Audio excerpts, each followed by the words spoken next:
Dalam kasus ini, Ketua Pengadilan Negeri Jakarta Selatan Muhammad Arif Nuriyanta diduga menerima suap sebesar 60 miliar rupiah dari dua tersangka lain berinisial MS dan AR melalui perantara LWG. Mekanisme begitu. Nanti kalau sampai dengan beberapa bulan kemudian saya tidak menerima, tentu saya bersurat lagi karena Pengadilan Negeri Jakarta Selatan ini agak antik juga, Mas. Jadi ketika putusan relasnya itu segera tidak dikirim, kemudian dikirim di wali kota, padahal saya ada di sini. Dan ternyata kan ketua pengadilannya juga bermasalah kemarin, ditangkap oleh Kejaksaan Agung dan saat ini menjadi tersangka dalam suap yang 60 miliar itu kan. Saya tidak tahu apakah ada permainan atau tidak, tapi hal-hal janggal dan aneh itu menginggapi perkara saya gitu. Ya. Sudah amburadul. Ya, artinya bukan saya berbicara omon-omon ya begitu. Tapi kan faktanya memang seperti itu gitu loh. Ya, terutama misalnya ya kemarin ada ex pejabat Mahkamah Agung yang ditangkap sebagai mafia yang telah ditemukan juga disita uang hampir 1 triliun. Artinya kalau 1 triliun itu kan tidak mungkin satu kasus, Mas. Iya, betul. Tetapi mungkin ribuan kasus, ratusan bahkan ribuan kasus kan. Nah, kalau itu kejaksaan bisa bongkar semua, mungkin majelis hakim itu banyak yang kena gitu, Mas. Nah, kemudian tidak kita sangka, tidak kita duga juga gitu ya. Ternyata kemarin Ketua Pengadilan Negeri Jakarta Selatan yang wakil Ketua Pengadilan Negeri Jakarta Pusat ternyata ditangkap juga. Ada 4 orang hakim kalau nggak salah sudah ditangkap. Kemudian ada 2 pengacara ya. Nah, kemudian pihak swasta dan seterusnya lah. Menurut hemat saya kita sudah nggak heran lagi. Ya memang kondisi hukum Indonesia itu sudah bobrok gitu loh. Tapi kan kita nggak boleh nyerah nih. Kita punya masalah masa kita nyerah gitu kan. Iya kan? Ya semampu.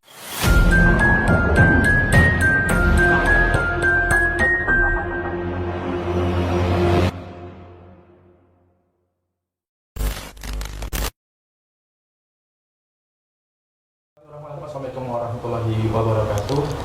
Bagaimana kabar teman-teman semuanya? Semoga selalu sehat dan senantiasa dalam lindungan Allah SWT. Alhamdulillah, ini setelah jeda Lebaran, saya kembali berjumpa dengan Pak Zaini Mustafa di kediamannya di Kota Wisata Cibubur. Setelah beberapa episode kita hanya tersambung melalui Zoom ya. Sebelumnya saya ucapkan sama-sama lahir batin Mas ya. Kalau ada salah-salah kata. Sama-sama Pak Zaini. Pak Zaini kembali kita membahas terkait dengan perkembangan perkara Pak Zaini yang sampai saat ini sudah masuk PK Pak. Nah, berbagai macam dinamika terus terjadi dari awal persidangan di Pengadilan Negeri sampai PK. Misalnya terjadi keanehan misalnya seperti ketika adanya dugaan pemalsuan dokumen gitu Pak ya. Yeah. Kemudian adanya salah satu oknum dari Mahkamah Agung gitu ya, yang mengaku oknum dari Mahkamah Agung menghubungi langsung Pak Zaini Mustafa. Kemudian relas kasasi. Nah, ini ternyata sempat nyasar gitu Pak Zaini. Sampai saat ini perkembangannya bagaimana Pak? Ya, jadi alhamdulillah PK itu sudah diajukan dan tidak lewat masa tenggang waktunya, Mas. Jadi dari awal ya saya cerita ya biar ada kejelasan ini. Dari awal itu berkaitan dengan putusan kasasi itu kan seharusnya ada relas pemberitahuan terhadap saya. Nah, ternyata relas pemberitahuan itu ditunggu-tunggu juga tidak datang, padahal Yusuf Mansur itu sudah melakukan konferensi pers kan begitu. Artinya kalau Yusuf Mansur sudah melakukan konferensi pers, berarti Yusuf Mansur juga sudah menerima relas pemberitahuan. Itu. Jadi saya tunggu-tunggu ternyata tidak datang juga relas itu kan begitu. Nah, kemudian karena itu ditunggu agak lama tidak datang, maka saya menyurati Ketua Pengadilan Negeri Jakarta Selatan. Surat pertama diabaikan, surat kedua kemudian dijawab dengan jawaban bahwa relas pemberitahuan itu menurut mereka sudah dikirim ke alamat saya di kota wisata ini. Dia bilang saya di sini tidak dikenal katanya kan.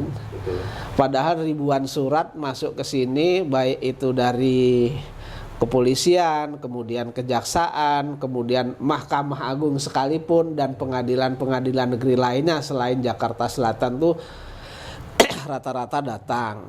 Jadi kalau tidak datang itu mustahil lah Mas, karena ini kan klaster, ada security-nya. Ketika di depan mereka tanya, saya pasti tahu lah, karena saya kan orang lama di sini, nggak pernah pindah-pindah begitu ya. Nah, ternyata menurut jawaban surat Pengadilan Negeri Jakarta Selatan menjawab surat saya itu mengatakan bahwa relas dikirim ke Balai Kota ya, ke Wali Kota Jakarta Selatan.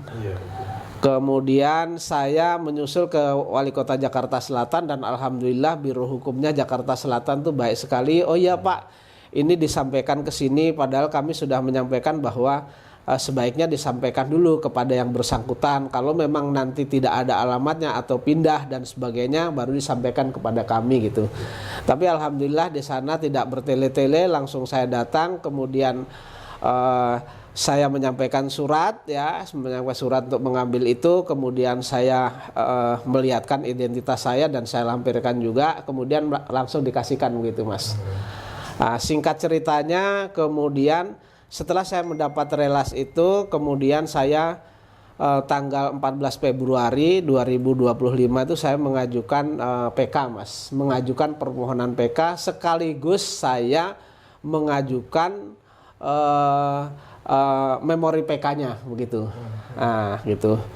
Jadi kemudian diterima ya, kemudian permohonannya diterima, kemudian memori kasisnya juga diterima, kemudian sudah dibuatkan akte.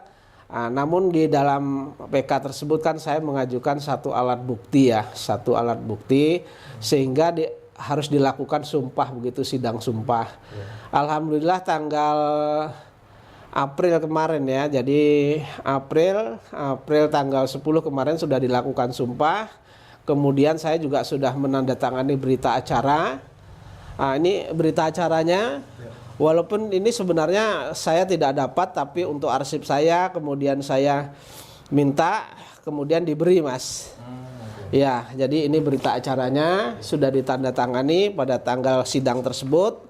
Kemudian di sini sudah ditandatangani oleh hakim tunggalnya juga, kemudian oleh panitera pengganti begitu ya. Jadi ini sudah ditandatangani ya. Dan berita acaranya ditandatangani juga nih ini ya. Clear kan? Setelah ini ya kewajiban saya hanya menunggu saja. Hak saya hanya menunggu saja berkas ini dikirim ke Mahkamah Agung, kemudian diperiksa oleh Majelis Hakim PK Mas begitu. Ya. Berarti nanti ini akan disampaikan kepada pihak tergugat atau termohon ini, pihak Sumasur dan kawan-kawan gitu Pak. Mereka akan mengajukan kontra memori PK begitu ya. Sesuai dengan ketentuan pasal 72 Undang-Undang Nomor 3 Tahun 2009 ya, tentang perubahan kedua atas Undang-Undang Nomor 14 1985 tentang Mahkamah Agung itu. Jadi 14 hari setelah pengadilan negeri itu menerima permohonan, menerima memori, itu memberitahukan kepada para termohon begitu. Dalam hal ini Yusuf Mansur dan kawan-kawan begitu Mas. Kemudian setelah ini diberitahukan dan diterima oleh pihak tersebut setelah menerima dikasih waktu selama 30 hari untuk mengajukan kontra memori terhadap memori saya tersebut gitu. Namun sampai dengan saat ini biasanya kontra memori itu nanti setelah diterima pengadilan juga harus disampaikan kepada saya. Tapi sampai dengan saat ini belum Mas. Belum ada. Ya. Saya tidak tahu mekanismenya begitu. Mekanisme begitu. Nanti kalau sampai dengan beberapa bulan kemudian saya tidak menerima, tentu saya bersurat lagi, karena Pengadilan Negeri Jakarta Selatan ini agak antik juga Mas. Jadi ketika putusan relasnya itu segera tidak dikirim, kemudian dikirim di wali kota, padahal saya ada di sini. Dan ternyata kan ketua pengadilannya juga bermasalah kemarin, ditangkap oleh Kejaksaan Agung dan saat ini menjadi tersangka dalam suap yang 60 miliar itu kan. Saya tidak tahu apakah ada permainan atau tidak, tapi hal-hal janggal dan aneh itu menginggapi perkara saya gitu. Iya. Ya itu tadi yang Pak Zeni sebutkan bahwasanya ya karena keanehan-keanehan terjadi dalam perkara Pak Zeni, diantaranya memang ketika ada oknum yang mengaku dari Mahkamah Agung menghubungi Pak Zeni dan ini indikasinya ini memancing Pak Zeni bermain secara tidak baik begitu ya. Kemudian relasi yang begitu lama, kemudian ini sempat nyasar ke kantor wali kota. Nah, ini Pak Zeni menduganya mungkin ada permainan di balik layar begitu. Indikasi kejanggalan itu terlihat dari mulai banding. Ketika perkara banding itu dalam waktu yang sesingkat-singkatnya Pengadilan Tinggi DKI Jakarta memutus perkara tersebut. Kemudian hal tersebut lebih dulu relasnya ketimbang lebih dulu Yusuf Mansur mengetahui ketimbang relasnya. Jadi Yusuf Mansur sudah tahu, kita belum tahu. Kemudian saya harus bersurat juga waktu itu untuk meminta apakah sudah putus atau belum dari Pengadilan Tinggi itu. Saya menyurati juga, baik menyurati Pengadilan Tinggi, kemudian Pengadilan Negeri, kemudian Pengadilan Tinggi, kemudian tembusannya ke Mahkamah Agung gitu ya. Setelah saya bersurat 2 kali juga baru keluar, relasnya baru diberikan terhadap saya kan. Ada relas pemberitahuan, sudah ada putusan, ini putusannya kan begitu. Begitu juga putusan kasasi Mahkamah Agung juga begitu. Bahkan disasarkan ke wali kota. Kan lucu. Ya kan, kalau putusan Pengadilan Tinggi walaupun itu dibuat tersendat-sendat tetapi nyampe ke rumah saya. Tetapi putusan kasasi Mahkamah Agung itu dilarikan ke sana. Mungkin indikasi atau kecurigaan saya, harapannya ketika disampaikan ke sana nanti lewat waktu sehingga saya tidak mengajukan PK begitu Mas. Kan ada tenggang waktu PK itu Mas. Tenggang waktu PK itu kalau diajukan berdasarkan alasan kesalahan hukum itu 6 bulan setelah putusan itu relasnya disampaikan secara resmi. Artinya disampaikan ke wali kota itu kan, kalau tidak diterima saya itu. Jadi harapannya mungkin lewat itu sehingga saya tidak bisa mengajukan lagi. Namun saya dalam PK ini saya mengajukan ada 2 alasan. Yang pertama adalah alasannya adalah karena adanya suatu kebohongan diketahui oleh kemudian hari setelah putusan itu diputus dan ada alat bukti yang ditemukan. Jadi tenggang waktunya kapan saya menemukan alat bukti itu kan begitu. Terus kemudian karena ada kesalahan hukum, tapi saya mengajukan juga kesalahan hukum itu tidak lewat dari 6 bulan. Artinya masih dalam tenggang waktu saya mengajukan ini. Mudah-mudahan Majelis Hakim PK nanti akan mendapat hak Majelis Hakim PK yang benar-benar amanah, benar-benar menegakkan hukum sesuai dengan ketentuan hukum yang berlaku sebagaimana mestinya begitu Mas Haji. Ya, tentunya harapan kita semua ya Pak Zeni. Tetapi kita tidak menampilkan bahwasanya banyak hakim akhir-akhir ini yang ditangkap terkait kasus Pak Zeni. Misalkan kemarin terakhir ini ketua pengadilan Selatan 9 miliar Pak. Dan dulu bahkan sempat ada ex panitera atau hakim dari Mahkamah Agung ya Pak, ini senilai pejabat Mahkamah Agung, ex pejabat Mahkamah Agung yang menjadi maklar kasus dalam hampir 1 triliun kan. Di Tenggarai ditemukan oleh kejaksaan itu uang sebesar hampir 1 triliun lah kalau dijumlahkan uang cash dan emas tersebut Mas. Dan kita tidak menampik juga, udah bukan rahasia lagi kalau di pengadilan itu adanya mafia-mafia hukum itu.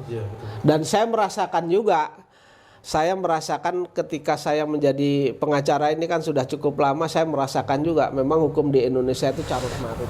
Oke Pak Zeni, ya terkait dengan banyaknya hakim yang ditangkap oleh kasus suap, Pak Zeni ini membuktikan bahwa ini bagaimana betapa hancurnya peradilan hukum di negeri kita gitu Pak. Banyak sekali mafia-mafia peradilan gitu Pak ya. Nah, menyikapi hal tersebut, ini menakar harapan Pak Zeni atau optimisme Pak Zeni bagaimana Pak Zeni? Ya kalau perkara saya begini aja Mas, saya normatif saja ya, artinya saya pegang perkara saya sendiri dan saya juga pegang perkaranya Bu Ilis itu normatif ya. Artinya sesuai dengan ketentuan hukum yang berlaku. Kalau memang misalnya terhalang-halangi seperti misalnya relas yang terlambat, relas yang tidak diberikan, relas yang nyasar, kemudian ada putusan hakim yang agak nyeleneh dan tidak sesuai dengan ketentuan hukum begitu ya. Saya tetap ya bersurat saja Mas. Kan hakim itu diawasi, kalau majelis hakim itu kan diawasi oleh Bawas, kemudian diawasi juga oleh KY, kemudian kita bisa juga melaporkan kepada Komisi 3 DPR RI dan seterusnya lah. Artinya masih banyak jalan lah begitu Mas, tidak usah ikut-ikutan juga untuk berbuat jorok juga gitu Mas, untuk berbuat jorok dan kotor yang memalukan itu.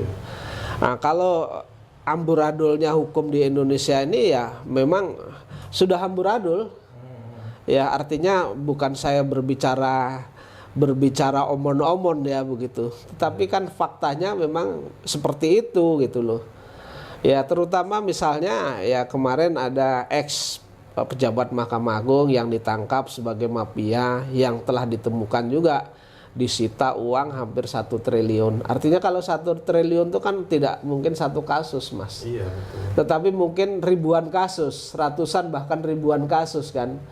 Nah, kalau itu kejaksaan bisa bongkar semua, mungkin majelis hakim itu banyak yang kena gitu Mas. Nah, kemudian tidak kita sangka, tidak kita duga juga gitu ya.